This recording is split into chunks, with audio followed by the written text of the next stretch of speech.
Halo rekan-rekan semua, para pembelajar ilmu hukum dimanapun Anda berada saat ini. Kita bertemu kembali di channel YouTube saya, Januari Sihotang, sebuah channel YouTube yang fokus di bidang ilmu hukum, dunia kampus, dan juga dunia literasi. Video kali ini kita masih tetap di dalam video pembelajaran, yaitu di mata kuliah ilmu perundang-undangan, dan video ini merupakan video terakhir dari 8 video yang saya buat khusus untuk pembelajaran di mata kuliah ilmu perundang-undangan. Sesuai dengan topik kurikulum di Fakultas Hukum yang berlaku secara umum di seluruh Indonesia, bahwa topik yang terakhir ataupun materi yang terakhir adalah format peraturan perundang-undangan dan penyusunan ketentuan materi. Dari rangkaian 8 pertemuan, maka pertemuan ini menjadi satu klimaks, ya, di mana dari pertemuan pertama sampai pertemuan ke-7 kita sudah mempelajari bagaimana teori-teori, bagaimana proses di dalam pembentukan peraturan perundang-undangan. Maka di video ke-8 ini kita akan masuk ke bagaimana mendesain, bagaimana mengkonsep, bagaimana kita untuk membentuk satu peraturan perundang-undangan. Walaupun nanti di dalam video ini saya tidak bisa menjelaskan bagaimana cara untuk mendesain semua jenis peraturan perundang-undangan. Saya mungkin hanya fokus kepada 2 peraturan perundang-undangan saja, yaitu undang-undang dan peraturan daerah karena keterbatasan waktu. Oke, nah, di dalam sesi ke-8 ini ada 4 hal kenapa kemudian materi ini sangat penting untuk dipelajari. Ya, yang pertama bahwa dengan mempelajari materi ini, teman-teman mahasiswa itu bisa memahami bagaimana atau apa-apa saja yang menjadi bagian-bagian atau struktur daripada sebuah peraturan perundang-undangan, ya. Bagaimana membuat judulnya misalnya, bagaimana membuat konsideran, bagaimana cara untuk mendesain kata-kata di dalam materi muatan, sanksi maupun penutupnya. Itu yang pertama. Kemudian yang kedua, teman-teman, bahwa dengan mempelajari materi di sesi ke-8 ini, maka Anda akan melihat bahwa ternyata memang benar mata kuliah ilmu perundang-undangan itu bukan mata kuliah yang berdiri sendiri, tetapi dia merupakan mata kuliah yang sangat terkait erat dengan mata kuliah yang lain ataupun ilmu-ilmu yang lain. Misalnya, Anda tidak mungkin menjadi seorang legal drafter yang baik. Legal drafter itu adalah sebutan kepada perancang peraturan perundang-undangan. Anda tidak mungkin menjadi seorang legal drafter yang baik kalau Anda tidak memiliki tata bahasa yang bagus. Berarti terkait juga dengan bahasa, khususnya bahasa hukum. Ya. Kemudian, ketika dalam menyusun suatu materi peraturan perundang-undangan, Anda juga harus mengetahui situasi sosiologis, psikologis daripada daerah di mana peraturan perundang-undangan itu akan Anda bentuk. Tuh. Lalu kemudian Anda juga harus mempelajari bagaimana antropologi, ya, bagaimana ekonomi dan hal-hal yang lain. Makanya kemudian teman-teman, di dalam setiap perancangan peraturan perundang-undangan tidak hanya melibatkan ahli-ahli ataupun pakar-pakar dari bidang ilmu hukum, tetapi juga melibatkan pakar-pakar dari berbagai bidang ilmu yang lain. Lalu kemudian seorang sarjana hukum, seorang legal drafter akan menyimpulkan pandangan-pandangan dari para ahli itu dan dirumuskanlah itu di dalam sebuah naskah yang namanya adalah peraturan perundang-undangan, mulai dari tingkat yang paling tinggi sampai tingkat yang paling rendah. Kemudian yang ketiga, teman-teman, bahwa dengan mempelajari materi ke-8 ini, saya harap mahasiswa juga memiliki pengetahuan minimal tentang pembentukan peraturan perundang-undangan, yaitu paling tidak membedakan antara peraturan perundang-undangan yang merupakan perubahan, kemudian peraturan perundang-undangan yang merupakan pencabutan, maupun peraturan perundang-undangan yang pertama sekali ada di suatu daerah ataupun di negara kita, gitu. Karena itu berbeda nanti. Kemudian yang keempat adalah kemampuan mahasiswa Fakultas Hukum di dalam mendesain peraturan perundang-undangan ini menjadi salah satu modal penting, ini menjadi salah satu nilai lebih Anda dibandingkan dengan masyarakat lain yang tidak pernah mengecap perkuliahan di bidang ilmu hukum. Kenapa? Karena ilmu ini tidak hanya penting ketika Anda menjadi seorang legal drafter di pemerintahan atau perancang peraturan perundang-undangan di pemerintahan. Tetapi ketika misalnya Anda terjun ke masyarakat, ya, Anda menjadi anggota badan masyarakat desa, Anda menjadi kepala desa, Anda menjadi anggota serikat tolong-menolong, ilmu ini bisa Anda terapkan bagaimana cara mendesain pertimbangan ataupun konsideran, bagaimana membuat judul yang baik, lalu kemudian bagaimana membuat suatu peraturan perundang-undangan supaya materinya itu, supaya frasanya itu tidak rancu, tidak multitafsir, tidak ambigu, dan bagaimana supaya judul itu sesuai dengan materi muatan yang ada di dalamnya. Ini sangat penting teman-teman, makanya saya harapkan Anda sebagai mahasiswa Fakultas Hukum benar-benar serius di mata kuliah ilmu perundang-undangan ini, khususnya di materi yang ke-8. Itu ya. Nah, kemudian kita masuk ke format secara umum daripada peraturan perundang-undangan. Kalau kita melihat bahwa secara umum sebagian besar bahwa format peraturan perundang-undangan itu adalah dibagi atas 4 bagian, ya. Ada judul, kemudian pembukaan, lalu kemudian ada batang tubuh, ada penutup. Tapi di beberapa peraturan perundang-undangan tertentu ada nanti penambahan, misalnya ada penjelasan, walaupun nanti tidak semua peraturan perundang-undangan itu membutuhkan penjelasan. Lalu kemudian ada lampiran. Lampiran ini juga merupakan bagian yang tidak terpisahkan daripada batang tubuh kalau misalnya ada. Tapi biasanya sangat sedikit peraturan perundang-undangan yang memiliki lampiran. Dia baru memiliki lampiran kalau misalnya terkait dengan satu desain, peta, lalu kemudian ada teknis-teknis, misalnya seperti di dalam Undang-Undang Nomor 12 Tahun 2011, di sana kan sudah diatur bahwa di dalam lampiran 1 dan lampiran 2 itu mengenai teknik pembentukan peraturan perundang-undangan. Jadi kalau di lampiran 1 itu bagaimana teknik membuat naskah akademik, di mana naskah akademik harus ada di dalam pembentukan peraturan perundang-undangan tertentu, seperti di dalam undang-undang dan perda. Maka kemudian di lampiran 2, Undang-Undang Nomor 12 Tahun 2011, diatur mengenai format daripada peraturan perundang-undangan. Makanya kalau misalnya teman-teman mau belajar lebih dalam lagi mengenai format peraturan perundang-undangan ini, silakan buka lampiran 2 Undang-Undang Nomor 12 Tahun 2011. Oke, baik. Sekarang kita akan mulai melihat satu demi satu daripada format ataupun bagian daripada peraturan perundang-undangan tersebut. Kita mulai dari kepala, ya. Kepala ini yaitu bagian judul, ya. Kalau kita melihat judul dalam sebuah peraturan perundang-undangan, maka judul tersebut minimal atau terdiri dari 4 bagian besar. Yang pertama, judul itu memuat jenis daripada peraturan perundang-undangan itu.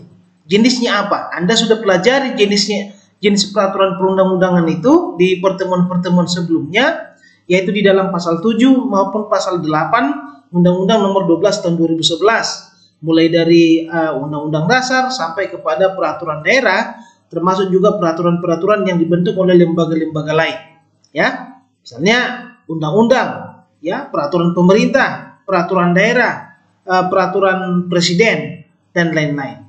Kemudian setelah namanya, maka Anda mencantumkan nomornya, ya.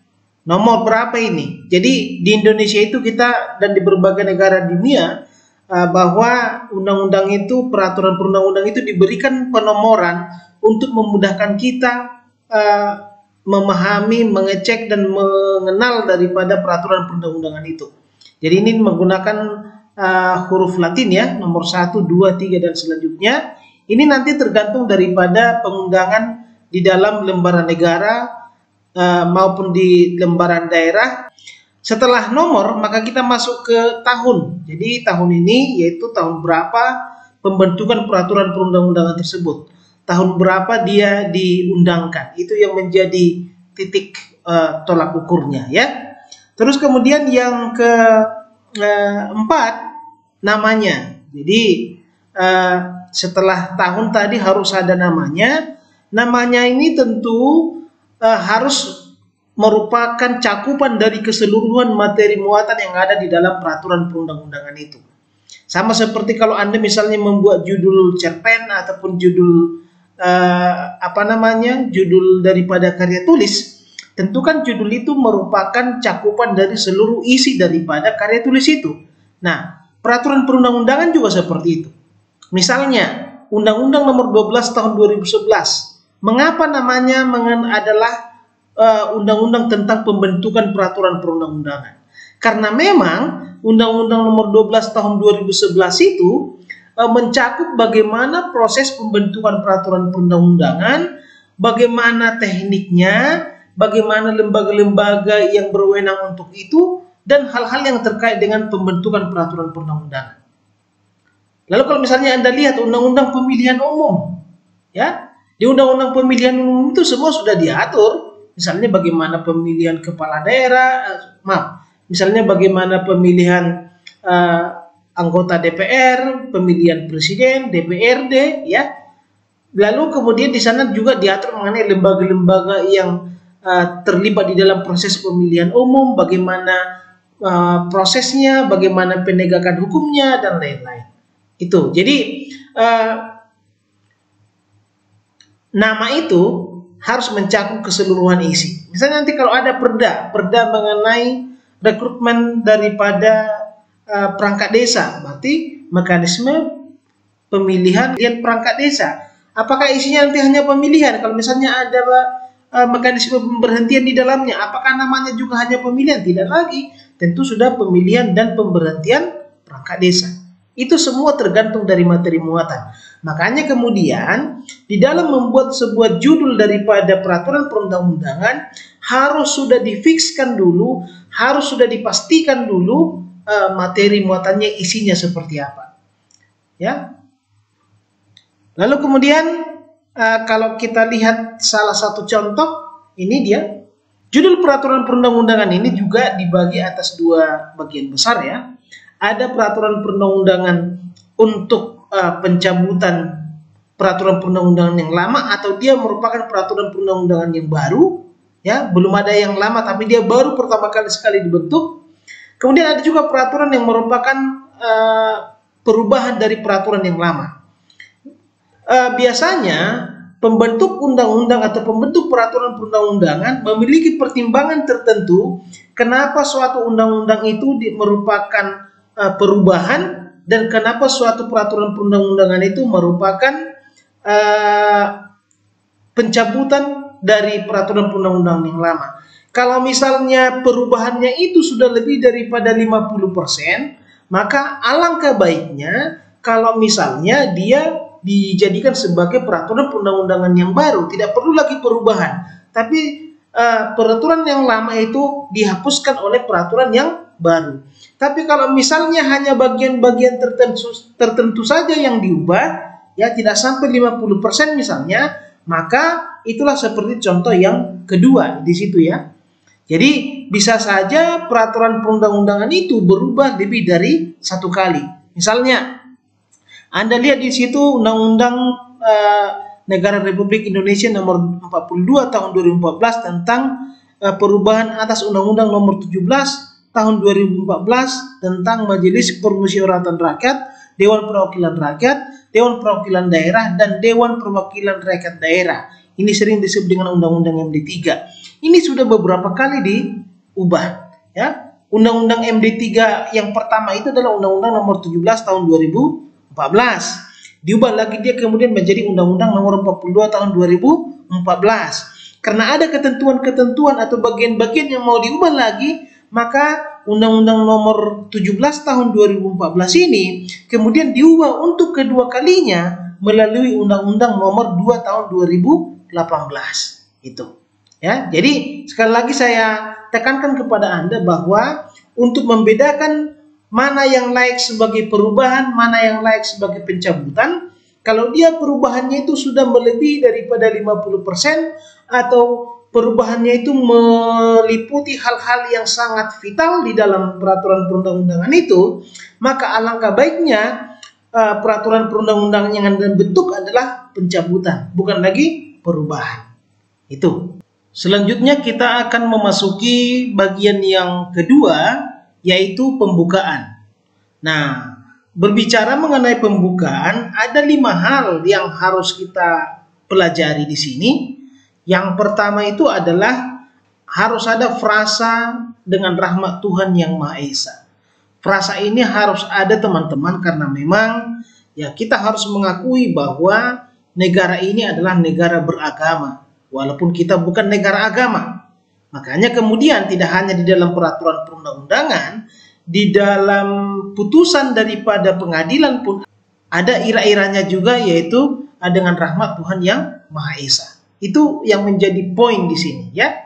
Terus kemudian yang kedua adalah bahwa harus dicantumkan mengenai jabatan pembentuk peraturan perundang-undangan itu siapa. Jadi kalau misalnya peraturan perundang-undangan yang Anda rancang itu adalah undang-undang, maka siapa yang menjadi lembaga pembentuknya? Tentu nanti di situ akan ada presiden bersama dengan DPR. Kalau misalnya Anda akan membentuk peraturan daerah Kabupaten Bogor misalnya, ya, maka kemudian di situ ada Bupati Bogor atau Wali Kota Bogor dan DPRD Kota Bogor. Kalau yang mau Anda bentuk itu adalah peraturan daerah Provinsi Daerah Istimewa Yogyakarta, maka di situ ada Gubernur DIY bersama dengan DPRD DIY. Itulah lembaga yang memiliki kewenangan di dalam pembentukan peraturan perundang-undangan itu. Terus kemudian yang ketiga, ada juga namanya nanti adalah konsideran. Konsideran ini berasal dari bahasa Inggris consider. Consider itu kan menimbang, mempertimbangkan. Apa yang menjadi pertimbangan Anda, apa yang menjadi pertimbangan pembentuk peraturan perundang-undangan, mengapa harus membentuk peraturan perundang-undangan itu. Jadi alasannya apa? Itu yang mau dibahas nanti di sini. Nanti akan saya kaji lebih dalam ya. Terus kemudian ada dasar hukumnya.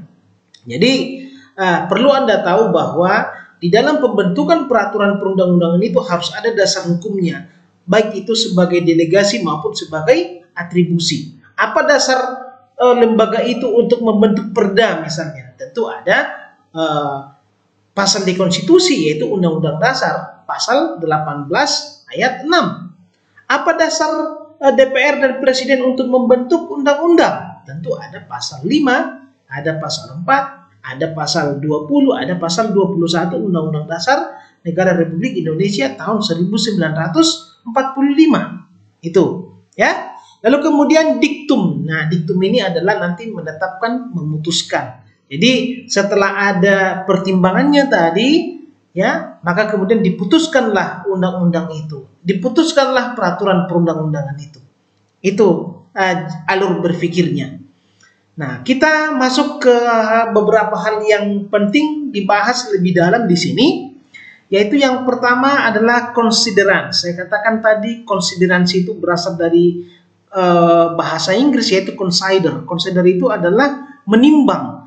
Berarti di sini adalah konsideran merupakan uraian singkat mengenai pokok pikiran yang menjadi pertimbangan atas pembentukan daripada sebuah peraturan perundang-undangan. Apa alasannya untuk membentuk itu? Tuh. Misalnya, kenapa kemudian harus dibentuk undang-undang pemilu? Ya, alasannya tentu bahwa ada beberapa aspek yang perlu dikaji di situ yang menjadi alasan. Nah, pertimbangan ini akan dibagi nanti menjadi 3 bagian besar. Yang pertama ada unsur filosofisnya, ya. Kemudian ada unsur sosiologis dan ada unsur yuridis. Kita lihat yang pertama, unsur filosofis.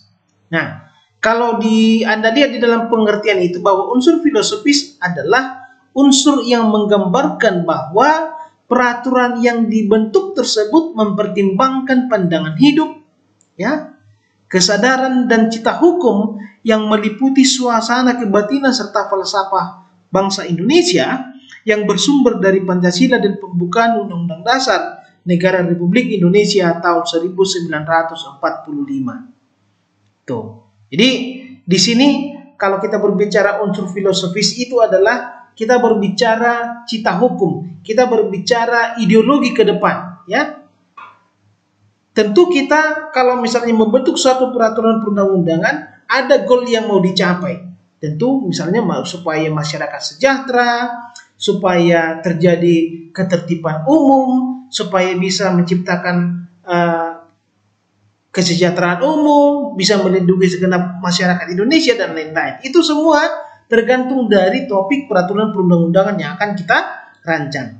Nah, untuk contoh di sini saya kasih permasalahan terbaru yang banyak dibahas oleh masyarakat Indonesia beberapa bulan terakhir, yaitu Undang-Undang Cipta Kerja. Ya. Nah, kalau Anda lihat di dalam contoh itu bahwa unsur filosofis dalam pembentukan Undang-Undang Cipta Kerja adalah untuk mewujudkan tujuan pembentukan pemerintahan negara Indonesia dan mewujudkan masyarakat Indonesia yang sejahtera, adil dan makmur berdasarkan Pancasila dan Undang-Undang Dasar Negara Republik Indonesia tahun 1945.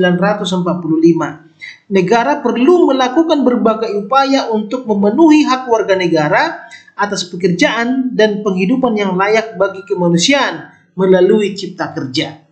Jadi terlepas dari pro dan kontra Anda terhadap Undang-Undang Cipta Kerja, tapi yang jelas tujuan filosofis daripada pembentuk peraturan perundang-undangan adalah memenuhi kebutuhan maupun penghidupan yang layak bagi masyarakat, khususnya tenaga kerja. Bagaimana supaya hak-haknya terjamin? Karena di dalam pembukaan sudah diatur bahwa salah satu tujuan daripada negara adalah untuk melindungi segenap warga masyarakat. Kemudian penghidupan yang layak berarti untuk memajukan kesejahteraan umum. Jadi goalnya nanti ke sana. Itu. Ya. Kemudian yang kedua ada namanya unsur sosiologis. Ya, unsur sosiologis itu adalah menggambarkan bahwa peraturan yang dibentuk untuk memenuhi kebutuhan masyarakat dalam berbagai aspek. Jadi secara sederhananya unsur sosiologis ini maksudnya adalah bahwa permasalahan-permasalahan sosial apa yang ada di masyarakat sehingga harus membutuhkan peraturan perundang-undangan yang mau kita bentuk. Itu dia. Kalau misalnya terjadi chaos di masyarakat, kalau misalnya terjadi banyak begal di masyarakat, tentu dibutuhkan peraturan yang lebih detail mengatur itu. Kalau misalnya peraturan yang lama itu sudah tidak berfungsi dengan baik, kan gitu ya. Jadi ini lebih kepada kondisi sosial masyarakat. Ya. Nah, kembali lagi saya buat contoh mengenai unsur sosiologis dalam Undang-Undang Cipta Kerja. Anda baca di situ bahwa dengan Undang-Undang Cipta Kerja diharapkan mampu menyerap tenaga kerja Indonesia yang seluas-luasnya di tengah persaingan yang semakin kompetitif dan tuntutan globalisasi ekonomi. Nah, pemerintah dan DPR selalu beralasan bahwa salah satu alasan pembentukan Undang-Undang Cipta Kerja adalah untuk menarik investor. Kenapa? Karena ketika misalnya pengusaha dari luar negeri, investor dari luar negeri melihat bahwa di Indonesia itu proses izinnya terlalu rumit, kemudian peraturan perundang-undangannya terlalu banyak dan bahkan bertentangan satu dengan yang lain, sehingga pemerintah kita merasa bahwa itu tidak ramah dengan investasi.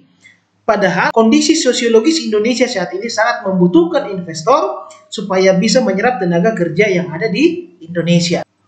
Oleh karena itulah kemudian maka pemerintah bersama dengan DPR membentuk Undang-Undang Cipta Kerja. Itu unsur sosiologis, ya. Jadi intinya unsur sosiologis itu adalah bahwa peraturan perundang-undangan yang mau dibentuk ini untuk menyelesaikan permasalahan sosial yang ada di masyarakat. Apa permasalahan sosial yang ada di masyarakat dengan adanya Undang-Undang Cipta Kerja? Yaitu adanya pengangguran yang tinggi, kemudian investasi yang menurun dari luar negeri, sehingga ini perlu diselesaikan dengan pembentukan peraturan perundang-undangan yang baru. Itu. Lalu kemudian kita masuk ke unsur yuridis, ya. Di sini dikatakan bahwa unsur yuridis merupakan peraturan yang dibentuk untuk mengatasi permasalahan hukum atau mengisi kekosongan hukum dengan mempertimbangkan aturan yang telah ada, yang akan diubah atau yang akan dicabut guna menjamin kepastian hukum dan rasa keadilan masyarakat. Jadi kalau misalnya saya mau menyederhanakan pengertian ini, bahwa unsur yuridis itu sesungguhnya adalah apa yang terjadi dengan hukum yang sebelumnya sehingga perlu dilakukan perubahan ataupun pencabutan dengan undang-undang yang baru ini. Itu intinya. Tentu undang-undang yang baru dibutuhkan ketika peraturan-peraturan ataupun undang-undang yang lama itu tidak bisa menjawab permasalahan yang ada di masyarakat pada masa itu. Itu. Kalau misalnya undang-undang itu masih kompatibel, kalau misalnya peraturan itu masih bisa mengatur kehidupan masyarakat, tentu tidak dibutuhkan undang-undang yang baru.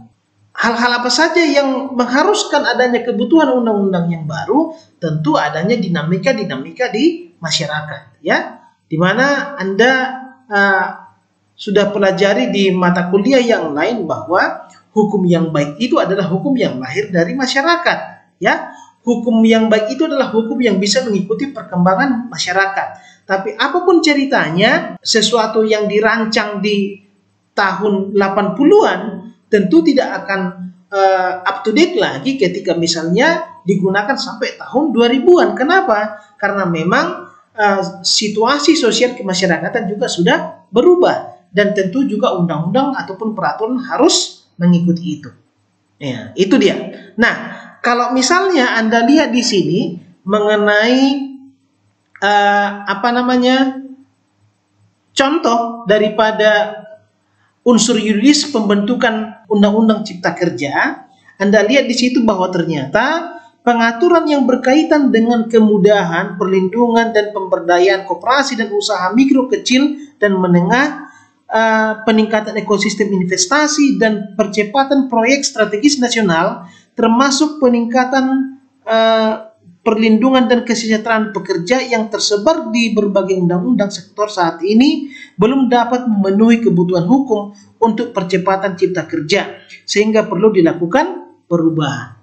Benar seperti yang saya katakan tadi, bahwa undang-undang cipta kerja itu dibentuk karena ternyata undang-undang yang ada selama ini, ya, selain dia tersebar di berbagai undang-undang, kemudian bisa saja antara salah satu undang-undang dengan yang lain itu bertabrakan sehingga tidak ada kepastian hukum, lalu kemudian investor itu merasa ragu dengan proses investasinya di Indonesia. Padahal kalau misalnya di negara lain dia bisa lebih mudah memasukkan investasi, di Indonesia tidak. Kenapa? Karena beragamnya peraturan perundang-undangan yang harus dipenuhi di Indonesia. Oleh karena itulah dilakukanlah metode yang namanya Omnibus Law untuk menyatukan peraturan perundang-undangan tadi yang tersebar di berbagai peraturan perundang-undangan atau di berbagai undang-undang.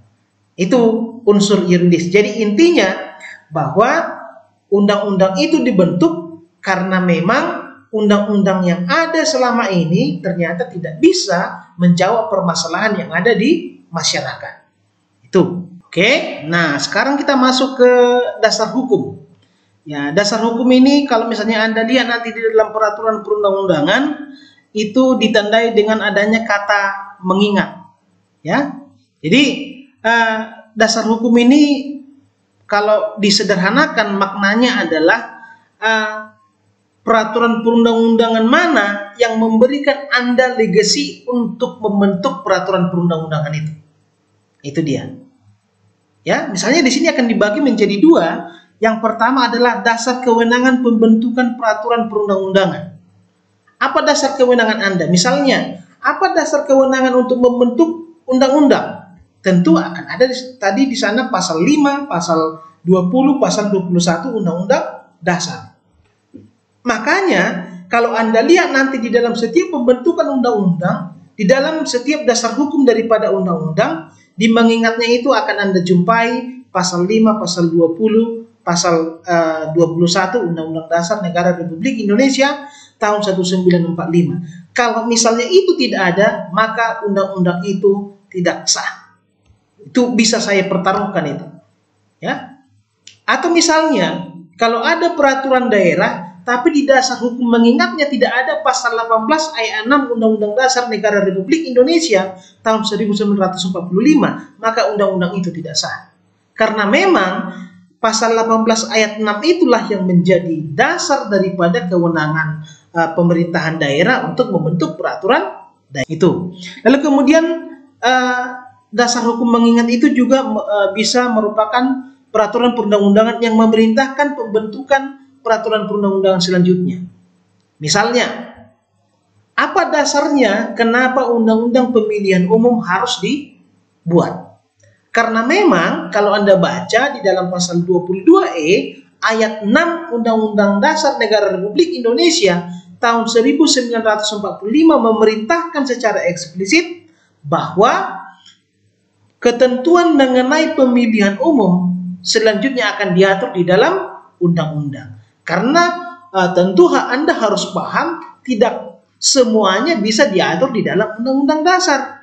Karena kan undang-undang dasar itu hanya memuat garis besar. Maka dia perintahkanlah ketentuan lebih lanjut itu akan diatur di dalam undang-undang. Kalau Anda baca undang-undang tentang pemilihan umum, pasti di sana ada pasal 22E ayat 6. Itu, ya. Terus kemudian yang ketiga, peraturan perundang-undangan yang digunakan sebagai dasar hukum hanya peraturan perundang-undangan yang tingkatannya sama atau lebih tinggi. Jadi teman-teman, kalau misalnya Anda membuat undang-undang, jangan Anda buat dasar hukum mengingatnya itu peraturan pemerintah atau peraturan daerah, itu tidak bisa, ya. Dasar hukum yang bisa Anda cantumkan di situ tentu yang setara atau yang ada di atasnya. Misalnya, kalau Anda membuat undang-undang tentu harus ada yang namanya Undang-Undang Dasar, pasal berapa. Kemudian ada ketetapan MPR. Undang-undang juga bisa, tentu undang-undang yang sudah ada sebelum Anda membentuk peraturan perundang-undangan itu. Ya.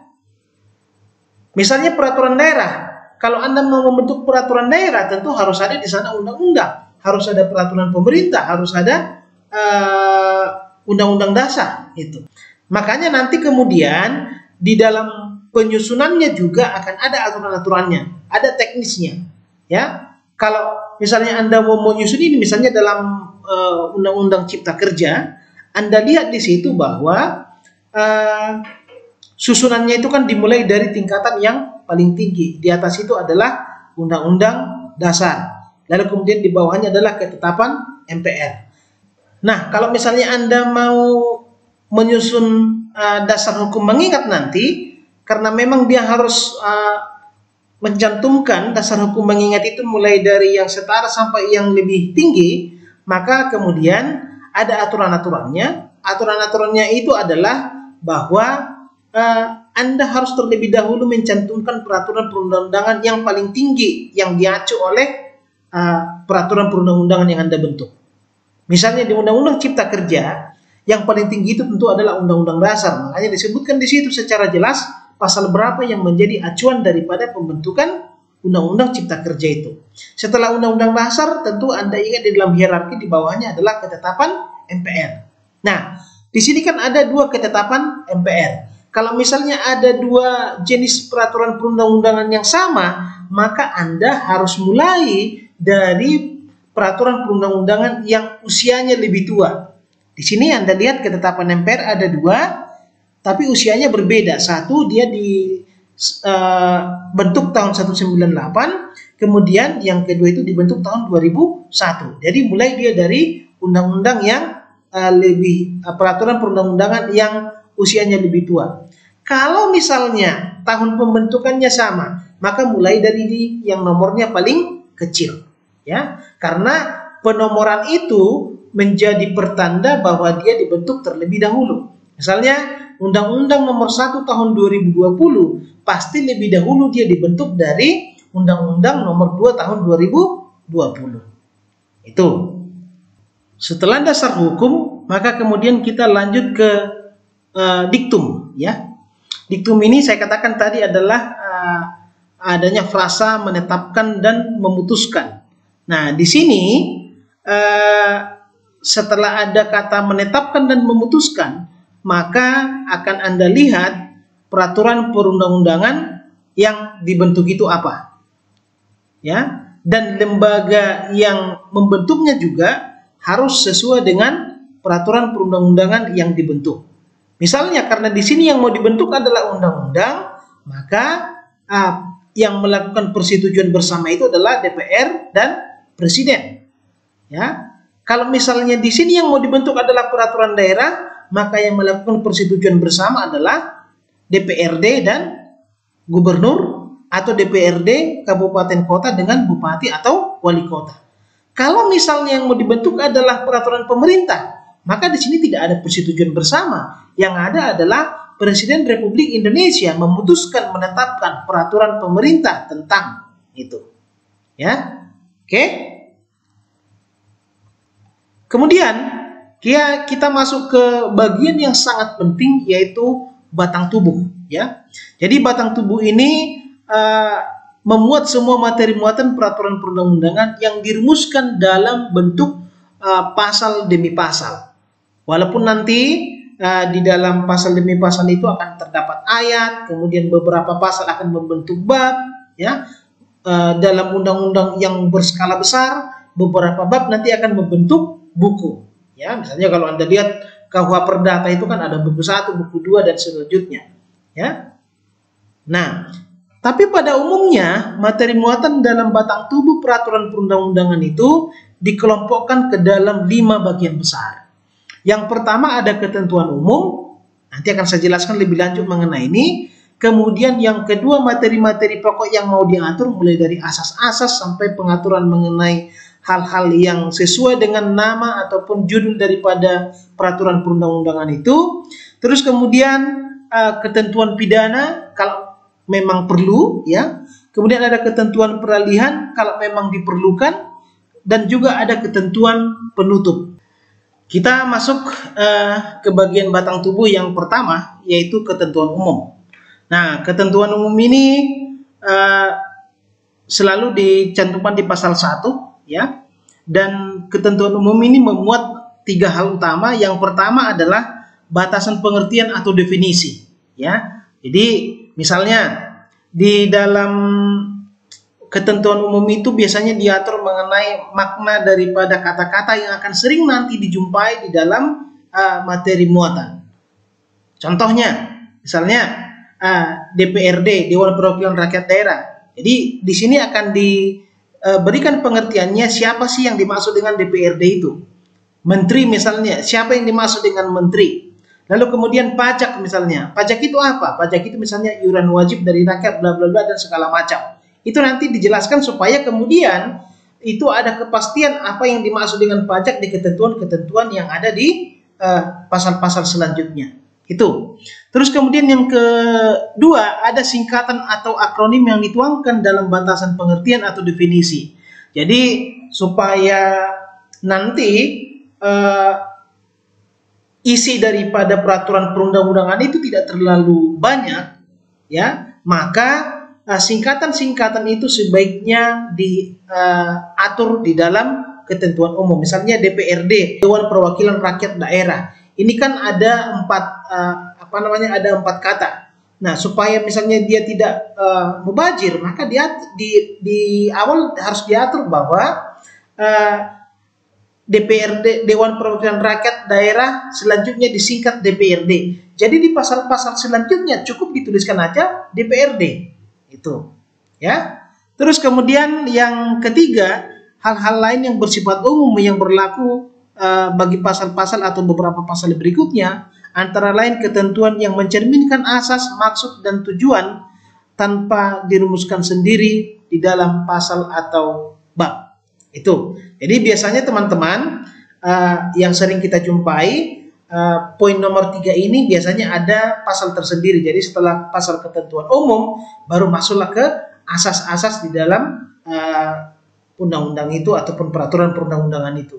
Tapi di beberapa ketentuan ada juga yang digabung. Itu bukan menjadi sebuah keharusan, ya.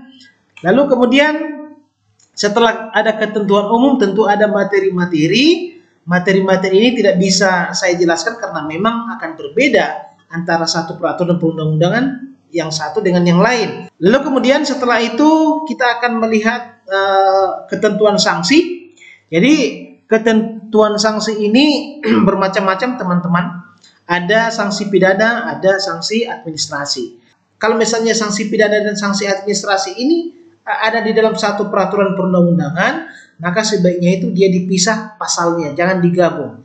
Tapi kalau misalnya sanksinya itu hanya sanksi pidana, maka tinggal di satu pasal saja, namanya adalah ketentuan sanksi atau ketentuan pidana, gitu ya.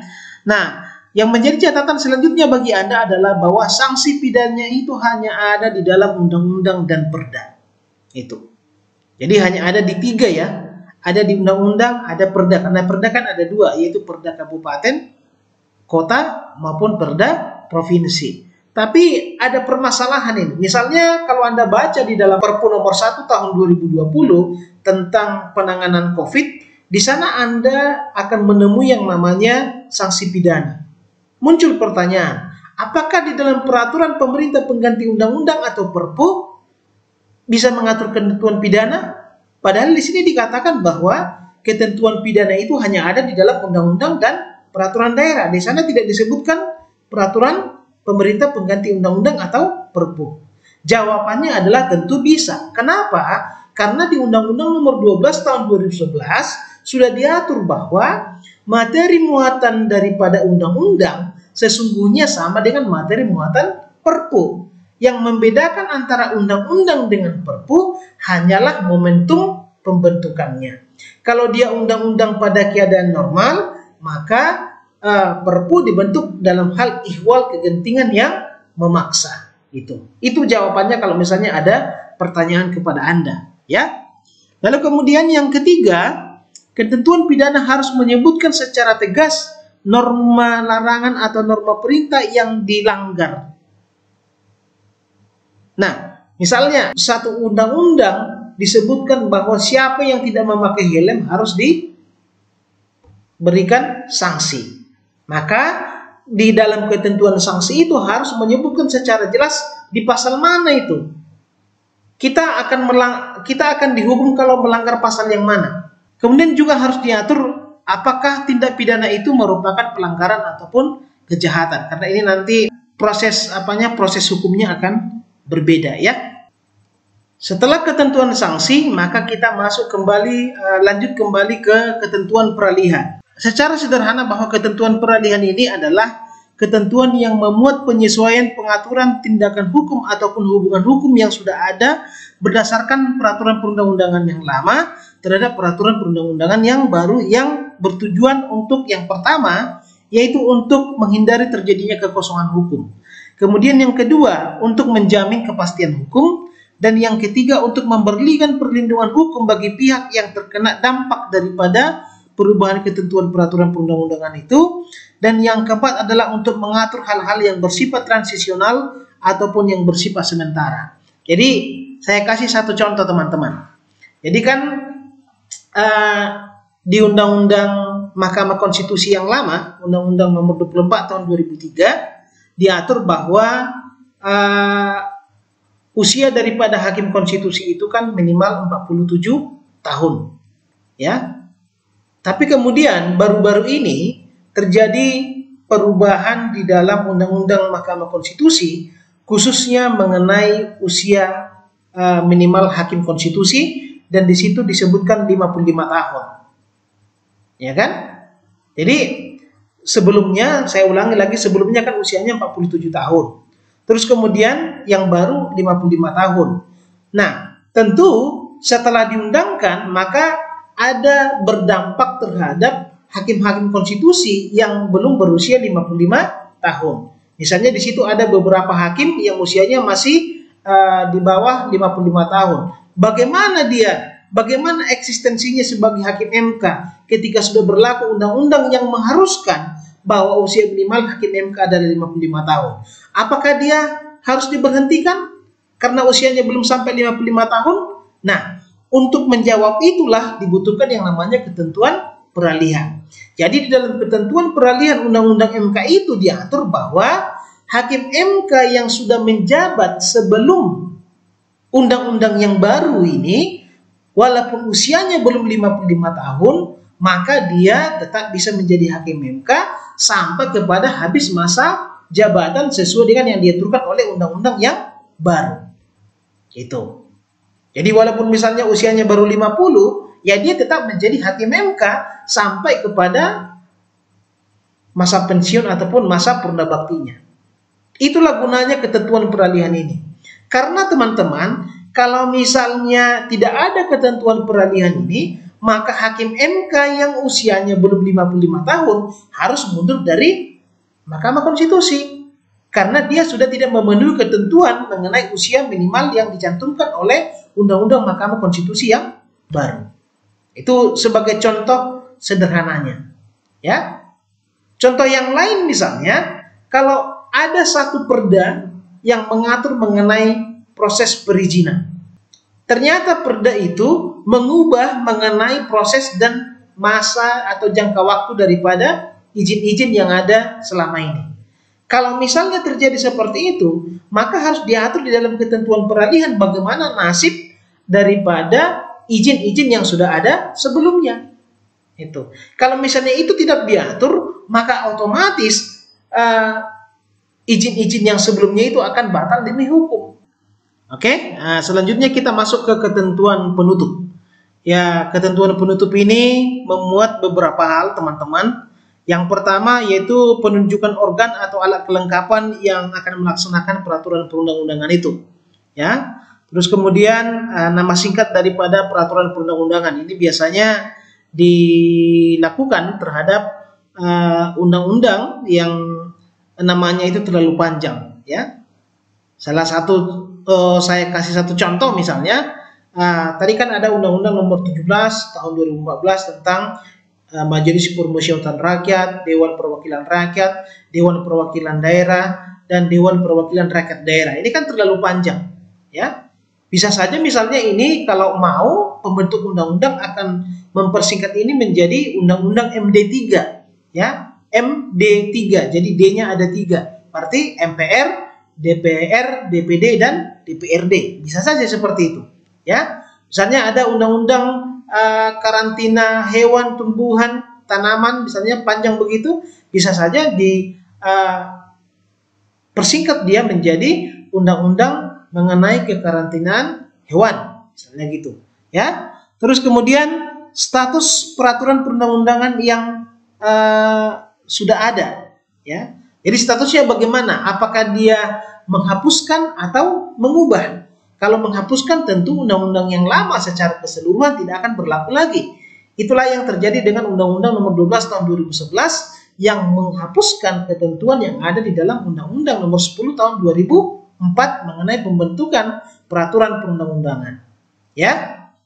Lalu kemudian saat mulai berlaku peraturan perundang-undangan.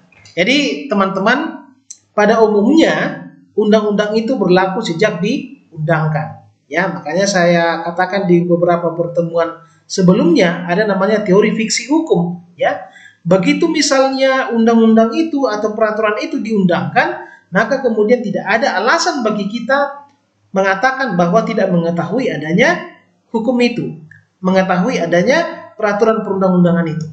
Ya.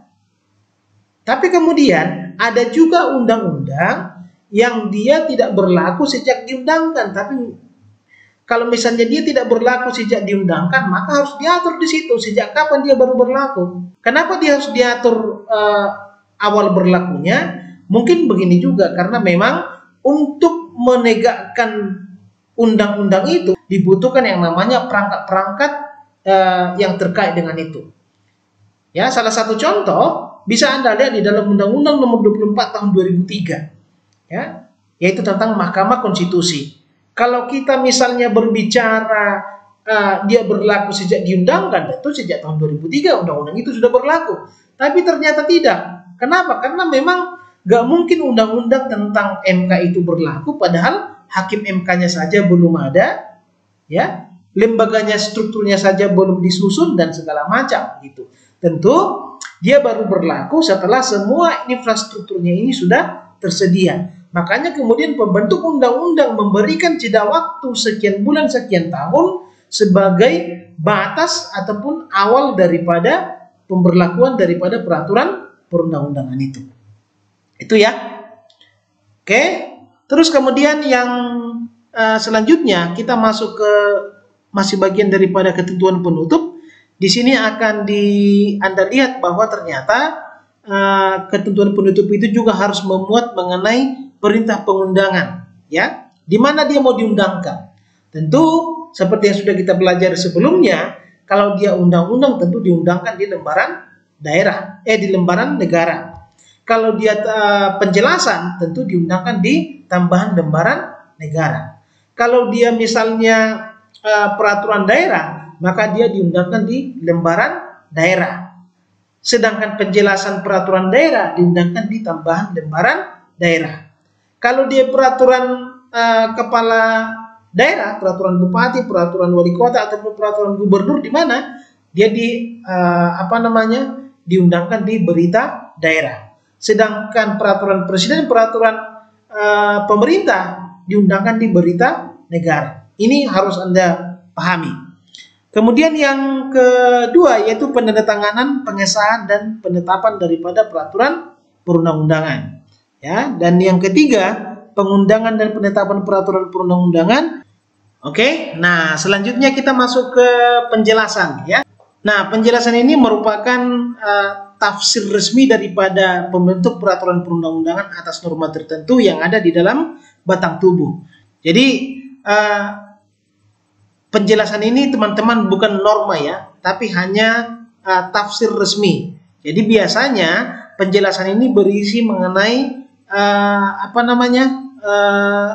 uraian terhadap kata-kata ataupun frasa yang ada di dalam batang tubuh, termasuk juga makna daripada istilah asing. Jadi kalau ada bahasa Inggrisnya misalnya di dalam batang tubuh, maka dijelaskanlah itu di dalam penjelasan, ya. Penjelasan peraturan perundang-undangan ini dibagi atas dua bagian besar, yaitu penjelasan umum dan penjelasan pasal demi pasal, ya. Kalau dia misalnya penjelasan umum berarti menjelaskan secara umum mengenai peraturan perundang-undangan itu, ya. Apa-apa yang mau dijelaskan di sana, misalnya kalau Anda masih ingat 7 kunci pokok dalam sistem pemerintahan Indonesia, itu kan merupakan penjelasan umum daripada undang-undang dasar, ya. Terus kemudian kalau dia penjelasan pasal demi pasal, saya kasih satu contoh kepada Anda, yaitu kalau Anda baca penjelasan pasal 7 ayat 1 huruf B Undang-Undang Nomor 12 Tahun 2011 tentang pembentukan peraturan perundang-undangan. Di sana dikatakan bahwa yang dimaksud dengan ketetapan MPR adalah ketetapan MPR yang masih terdapat, ketetapan MPR yang ada di dalam pasal 2 dan pasal 4 ketetapan MPR nomor 1 tahun 2003. Kenapa ini harus dijelaskan? Karena teman-teman harus tahu ternyata di dalam pasal 7 ayat 1 huruf B Undang-Undang Nomor 12 Tahun 2011 di sana dicantumkan ketetapan MPR. Padahal sebelumnya di Undang-Undang Nomor 10 Tahun 2004 ketetapan MPR itu tidak dicantumkan lagi. Tapi ini kok bisa dimunculkan lagi? Apakah memang MPR masih berwenang untuk menetapkan ketetapan MPR? Ini kan muncul pertanyaan. Nah, supaya tidak muncul pertanyaan, maka datanglah pembentuk undang-undang menjelaskan bahwa yang dimaksud di sini bukanlah MPR masih bisa membentuk ketetapan MPR, tapi yang dimaksud di dalam pasal 7 ayat 1 huruf B Undang-Undang Nomor 12 Tahun 2011 itu adalah ketetapan-ketetapan MPR yang masih terdapat di dalam TAP MPR Nomor 1 Tahun 2003, yaitu pasal 2 dan pasal 4, ya. Jadi tidak semuanya, hanya yang 2 pasal itu. Itu salah satu contoh mengenai penjelasan, ya. Nah, kemudian diatur di sini bahwa setiap undang-undang dan perda itu memiliki penjelasan, sedangkan yang lain itu tidak menjadi sebuah keharusan. Itu ya. Terus kemudian yang terakhir yaitu lampiran. Jadi lampiran ini kalau misalnya sebuah peraturan perundang-undangan itu memiliki lampiran, maka dia harus dicantumkan di batang tubuh, ya, harus diatur bahwa undang-undang ini memiliki lampiran. Kenapa? Karena memang lampiran ini merupakan hal-hal yang tidak bisa dipisahkan dari batang tubuh, ya. Lampiran ini dibuat karena memang dia tidak elok atau tidak bagus untuk dimasukkan di dalam batang tubuh. Mungkin karena uraiannya terlalu panjang, mungkin karena dia berbentuk tabel atau berbentuk gambar dan segala macam, ya.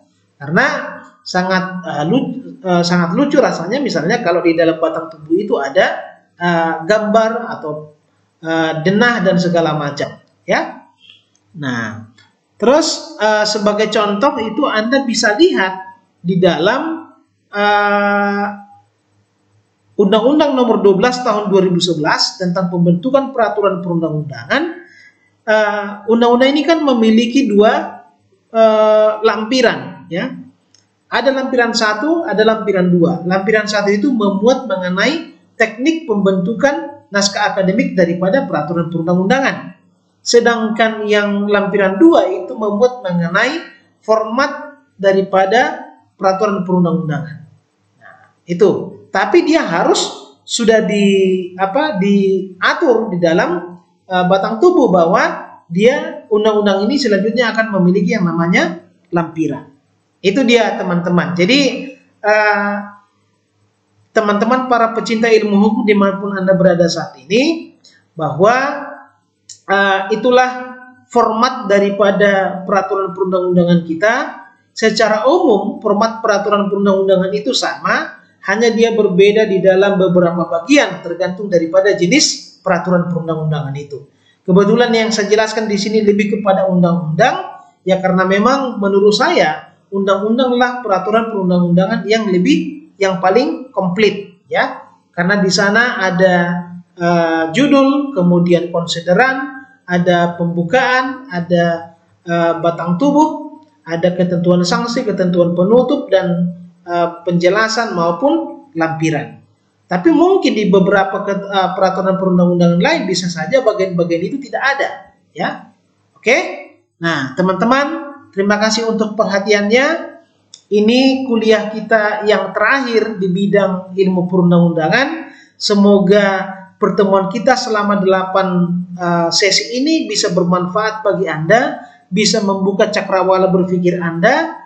Segala kelebihan dan kekurangan yang ada di dalam video-video saya mohon dimaafkan, dan silakan dibagi, silakan di like, di komen, diberikan pertanyaan supaya kita bisa berdiskusi, dan silakan di subscribe channel ini supaya channel ini semakin berkembang dan saya semakin semangat membuat video-video yang lebih berkualitas, dan semoga channel ini semakin berkembang. Salam konstitusi, terima kasih.